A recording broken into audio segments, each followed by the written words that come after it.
Hey, what is up everybody? So today I'm back with a discussion video. Now I had to re-upload this because the sound was a little too high, so I had to adjust it. But yeah, so I'm here to talk about what to expect in DLC Pack 3. Now I'm going to briefly talk about DLC Pack 2 and what I think of it, but before that, let me talk to you about DLC Pack 3's expectations. Now, we all know Goku Black, Super Saiyan Rose is going to have his own custom moveset and his new skills. And same with Zamasu, new skills, same custom moveset. So they're both not going to be the same. They're each going to have their own move, like their own fight style essentially, not Goku's fucking fight style. Now you could easily have assumed Zamasu was going to get his own fight style, but Goku Black was a really controversial one. Because if he did have Goku's combo strings, it really would have been disappointing, because that would have mean that they put no work into the character. And now that we see that they're putting work into the character, maybe that they're getting better at realizing that we want stuff. We don't want the same shit. We want good shit for this game. We don't, you know. As a community, all we want for this game is good shit. We want amazing shit. Let me rephrase that. Because DLC Pack 2, the only thing that I like about DLC Pack 2, in all honesty, was the story mode's graphics. The story mode for the DLC was kind of confusing, didn't make sense at the very end. So I don't know if that's supposed to be something for DLC Pack 3 to clear up, but if it is, they better explain it, because you know you can't. I don't know. I just hope they don't do something fucking like last game and have it. I mean, they've already practically copied last game, because the story mode for the actual game is literally just like the last game. The only difference is that they included movie characters, and the movie characters were put under whatever Toa fucking did, the spell or whatever, or magic. I don't know. Fuck, I don't even know. Whatever it was that Toa did, and she got the villains powered up and under her control and shit like that. It's the same content as last game. There's nothing different. The whole hype of the game was that we thought we were going to be able to actually change the future and change the past. Like each scenario, they would give us an option. Like at least what I was thinking, you were going to have 4 different outcomes in the whole game. So you could play through the game 4 times and get all those outcomes. And the first time you do it, it depends on your decisions.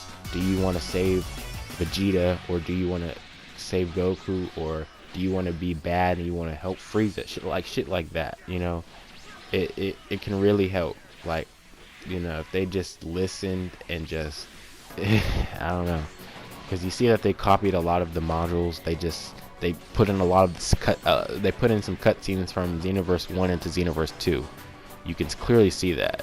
So it's just like, I don't know what Bandai Namco, I don't know what they're thinking. Because let me tell you, after playing the story mode and stuff like that, and after playing both these DLCs, I'm not impressed so far. I'm still not impressed. The only character that I'm impressed with at this point is Vados, because she's fucking amazing.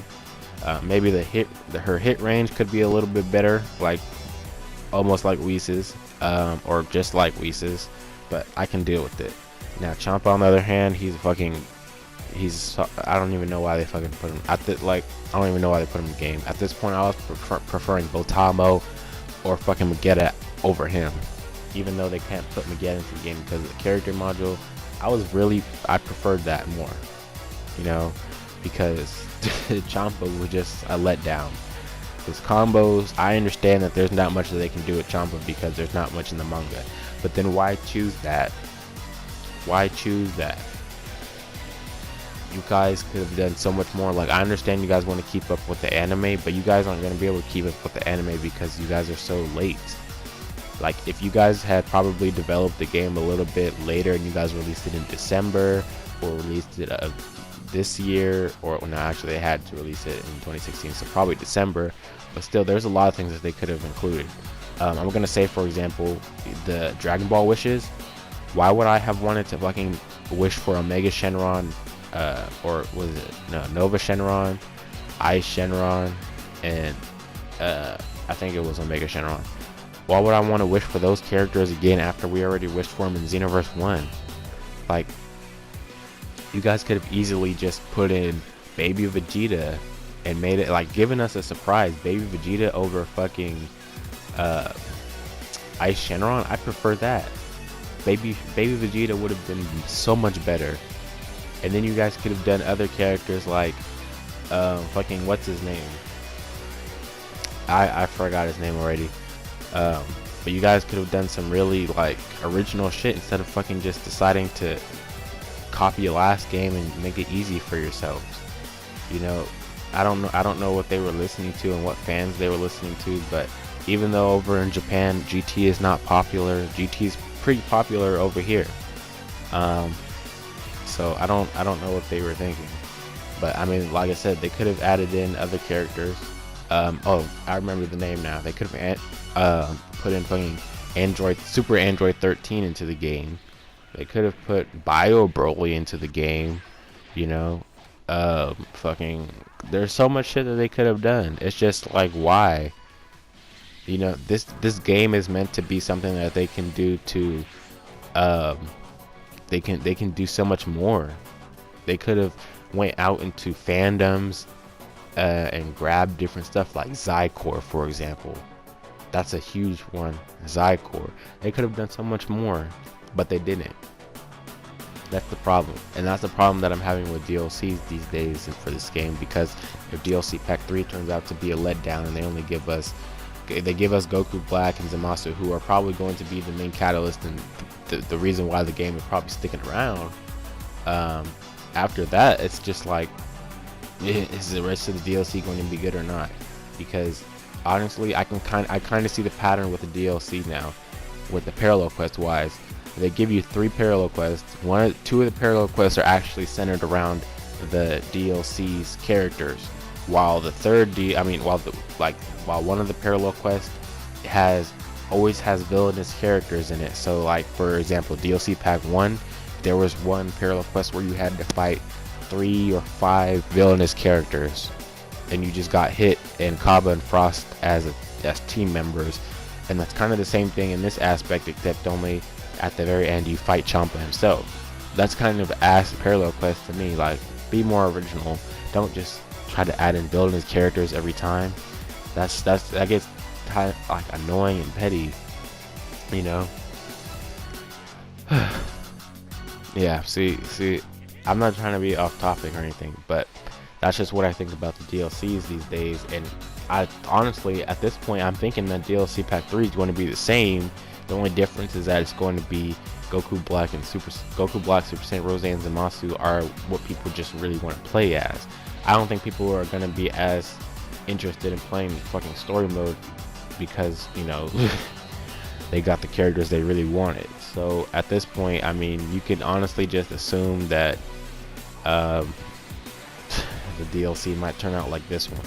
And I'm gonna assume for DLC Pack 4 that it's just gonna be a movie pack. So, or maybe they might do more. Who knows?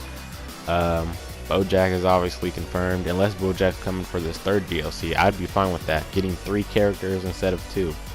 I feel like even though we only paid $10, I still feel like you should be able to get 3 characters rather than 2. DLC Pack 1, I guess you could say you got 3 characters because you got 2 different presets, but the presets were the preset was ass for Frost anyway, so it doesn't really count for me. But yeah, that's pretty much everything about the DLC Pack 3. You can expect like the same thing as DLC Pack 2. 3 new parallel quests, a new story, 3 new scenario quests, and Um, what is it? See, I forgot. Obviously the characters, and then probably one mentor. And I'd be surprised if they give you a transformation for this DLC, because I know that they gave Potential Unleashed as a transformation last DLC. So I mean, I don't know. Maybe Goku Black will just be there and he'll give you a fucking transformation for the paid DLC. Who knows? Um, I don't know. That's my thoughts on what I think about DLC Pack 3. So if you guys have anything you want to add or you guys want to discuss, leave it in the comments down below. And you know, let's just be hopeful that they give us a release date sooner this time rather than later, right?